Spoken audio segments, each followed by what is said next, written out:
kenalin aku Gania. Aku Akila. Di sini kami akan menampilkan podcast kami, yaitu proyek kedua kami yang bertemakan pemilihan ketua OSIS. Di sini kami nggak sendirian karena kami didampingi oleh dua kakak cantik. Nggak cuma cantik, juga berprestasi. Nggak cuma berprestasi, juga menginspirasi. Ada kakak Eva sama kak Novinka di sini. Halo kak. Halo. Sebelum saya masuk ke pertanyaan, gimana sih kak kabar kakak? Oke, untuk kabar alhamdulillah baik nih. Dan untuk kalian sendiri nih yang sibuk banget nih sama project-project, gimana kabarnya? Baik sih kak. Alhamdulillah. Kakak di sini di OSIS bagian apa ya? Kalau aku sendiri aku menjabat sebagai kepala bidang 5. Kalau kak Novinka? Kalau di bagian bendahara 1, jadi mengurus keuangan di OSIS. Susah nggak kak dikasih amanah berat gitu? Kalau dibilang susah sih sebenarnya susah gampang sih ya, karena kita harus mengemban tanggung jawab dari bagian yang telah dipilih oleh orang lain kepada kita. Masuk langsung aja ya pertanyaan yang pertama. Gimana sih kak pandangan kakak selaku pengurus OSIS tahun ajaran 2021-2022 dan yang langsung turun tangan langsung dalam pemilihan kandidat ketua OSIS yang tahun ini? Apakah ada hal yang baru dalam pemilihan kandidat ketua OSIS ataupun perubahan dari tahun sebelumnya?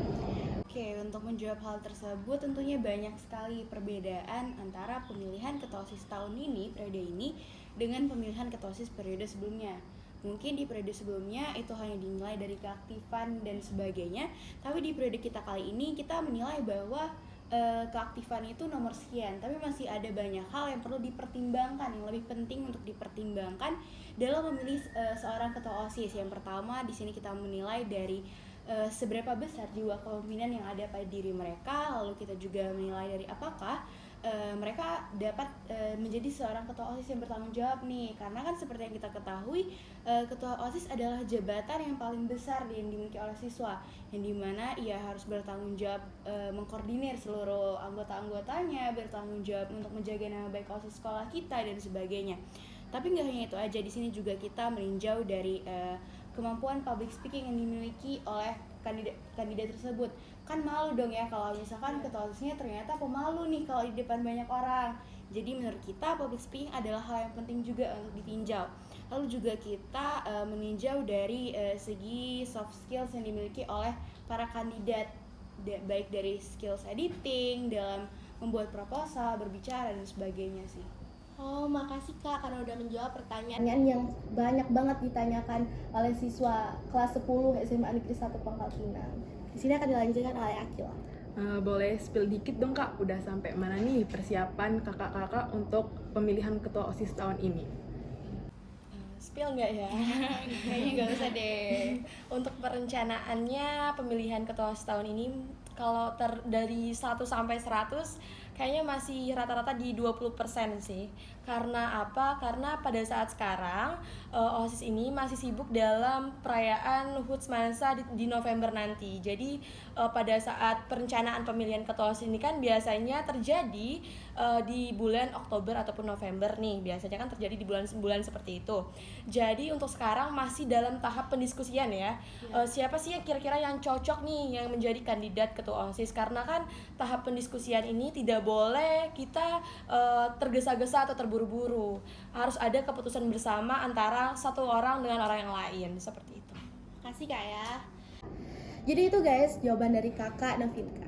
Lanjut aja kita ke pertanyaan yang ketiga. Gimana sih Kak ciri-ciri kandidat terkuat menurut Kakak ya untuk ketua OSIS?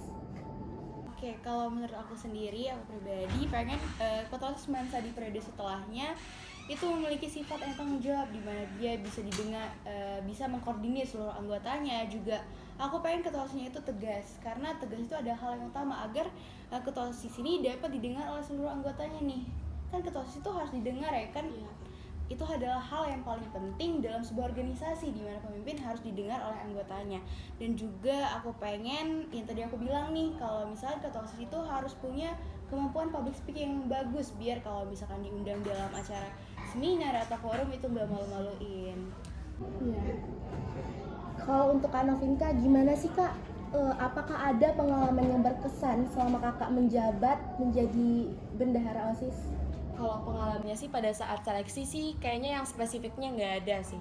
Karena apa? Karena kan pengalaman yang paling ngena itu pada saat bertemu sama teman-teman baru sih. Karena dulu kan biasanya kita kalau satu SMP itu kan biasanya temenan circle-nya itu yang SMA dari SMP itu kan biasanya kan seperti itu. Nah, kalau sekarang kan kita punya teman baru, punya pengalaman baru, berorganisasinya baru juga di SMA. Karena kan dulu kakak di SMP juga belum ikut organisasi, baru di SMA ini ikut organisasi. Jadi jadi pengalamannya itu ketemu sama teman-teman baru itu pengalaman yang ngena banget buat kakak. Karena apa? Karena dengan adanya teman-teman kakak itu yang bisa yang selalu ada sih di saat suka maupun duka kakak, dan juga ngerangkul kakak kalau kakak ada kesalahan di bagian OSIS seperti itu. Jadi itu ya kak, kakak belum pernah jadi OSIS tapi pas di SMA jadi OSIS. Jadi Iya, itu pengalaman baru juga. Pertanyaan apa? Bentar lagi nih kan mau HUT Semansa nih Kak, otomatis jadi pengurus yang baru nih ikut atau enggak nih dalam kegiatan itu? Gimana ya, kalian pengennya pengurus yang baru ikut atau enggak nih? Ikut dong. Oke, sesuai yang kalian pengenin, kami dari pengurus MPK periode ini memutuskan untuk kelas 10 pengurus yang baru itu ikut serta dan bergabung menjadi panitia HUT Semansa atau Sugar Rush Festival tahun ini. Tapi kita sebagai pengurus lama itu nggak akan membiarkan mereka sendiri aja kerjanya, tapi juga akan kita bimbing dari awal, kita kenalin dalam suatu kegiatan itu divisi apa aja sih yang dibutuhkan, humas itu ngapain aja sih, dana itu ngapain aja. Tentunya itu adalah hal yang tabu kan bagi kalian pengurus OSIS baru, itu akan kita bimbing secara pelan-pelan. Dan juga kita harapan kita dengan kita meminta kalian untuk bergabung menjadi panitia HUT Semansa tahun ini, itu juga akan membuka gerbang pikiran kalian, kira-kira aku di OSIS nanti itu apa aja nih yang harus aku siapin. Jadi waktu kalian diberikan event yang baru itu kalian udah gak kagok lagi karena udah dilatih sebelumnya, udah diberikan pengarahan sebelumnya melalui event HUT Semansa kali ini. Gitu guys kata kakaknya. Jadi pengurus yang baru akan ikut serta sih. Dan untuk pertanyaan yang keenam, itu boleh tahu nggak sih kak, kapan sih pengumuman calon kandidat baru tahun ini? Aduh, pertanyaannya sih banyak banget ya. Pertanyaan ini didengar sama kakak karena masih banyak yang kayak penasaran siapa sih yang jadi kandidat pengurus OSIS. Jadi pertanyaannya jawabannya rahasia. Iya kan. Jadi untuk hasil dari kandidatnya akan diumumin mungkin 1 minggu atau 2 minggu setelah ini. Karena apa? Karena sekarang kami masih dalam tahap akumulasi penilaian dari seleksi pertama dan seleksi kedua. Siapa sih yang kira-kira nilainya bisa memenuhi dari kriteria kami kayak gitu. Gitu guys kata kakak Novinka. Masih 2 mingguan atau 1 minggu ini juga karena masih intinya stay tune aja di IG OSIS MPK Semansa Pangkal Pinang dan juga di IG Semansa Pangkal Pinang. Stay tune aja di situ. Jadi buat teman-teman semua yang belum mengikuti nih akun sosial medianya OSIS Semansa, boleh di follow itu di osissemansa.pkp, sama akun Instagramnya Semansa itu semansa.pkp, karena bakal kita share informasi mengenai OSIS di sana. Jangan lupa guys follow. Nih Kak, kira-kira berapa orang sih kandidat yang baru akan diterima di OSIS kali ini? Masih rahasia ya. Tapi untuk dari tahun sebelumnya itu per angkatan itu diterima sebanyak 32 orang. Tapi untuk tahun ini kita sebagai pengurus OSIS masih mendiskusikan karena banyak banget nih jabatan-jabatan yang kosong, apakah ingin kita tambah dari kelas 10 atau enggak, itu masih menjadi pokok diskusi kita.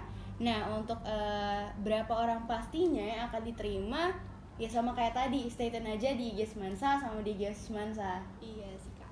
Untuk pertanyaan yang ke-8 tuh, menurut kakak, pandangan kakak, seberapa penting sih jabatan sebagai ketua OSIS atau MPK? Menurut aku sih penting banget ya. Kenapa? Karena ini kita ambil contoh. Misalkan di kayak pemilihan podcast kayak gini, di organisasi podcast yang kalian bikin ini, pasti ada satu orang yang menjadi penggerak, yang memimpin semua organisasinya seperti itu.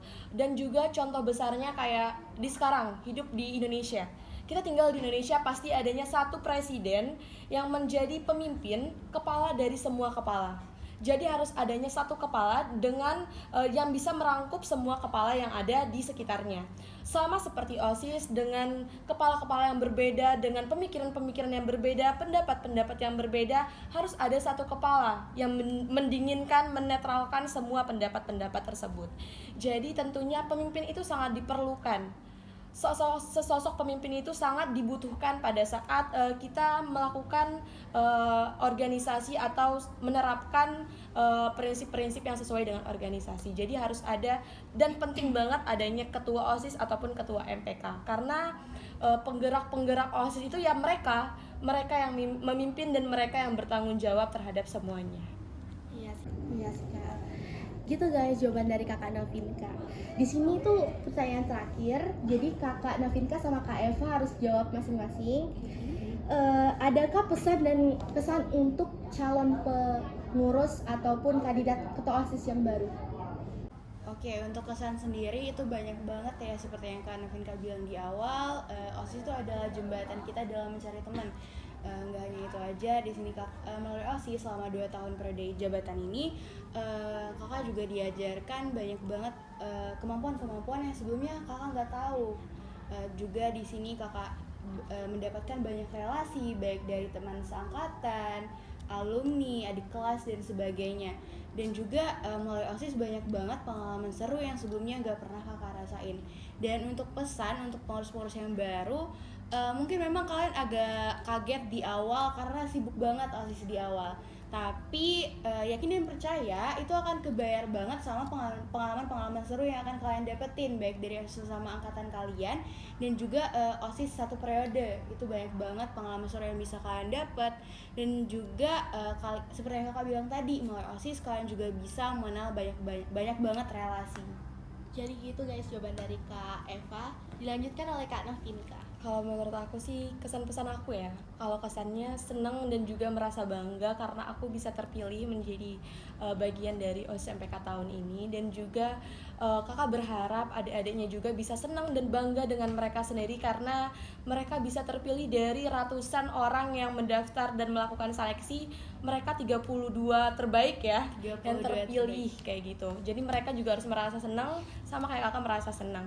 Dan untuk pesannya satu sih, untuk pesan yang menjadi pengurus nanti ataupun kandidat-kandidat calon OSIS nanti, pesannya yaitu jaga nama baik OSIS sih. Satu pesan tapi ngena gitu ke semuanya, karena apa, OSIS MPK Semansa ini kan terpandang dan juga memiliki pengalaman-pengalaman yang lebih baik lah dibanding OSIS yang lain di SMA lain. Jadi sekarang untuk yang kandidat baru sekarang ataupun pengurus OSIS nantinya yang akan terpilih, kakak harap bisa membangun dan juga membuat event-event yang lebih menarik dan juga lebih seru lah dibanding event yang sekarang, seperti itu. Jadi guys, itu guys jawaban dari pandangan kesan dan kesan Kakak Novinka sama Kak Eva untuk pengurus dan juga calon ketua OSIS nantinya. Jadi di sini kami kita juga ada sedikit bingkisan bingkisan, Kak. karena Kakak udah mensukseskan untuk proyek kedua kali Kak. Ini Kak Eva, ini juga udah Kak Novinka. Makasih Kak ya. Iya, sama-sama. Makasih Kak ya karena sudah mau mensukseskan proyek kedua kami. Sampai di sini dulu ya podcast kita kali ini. Sampai jumpa di project selanjutnya. Dadah. Dear Jungle.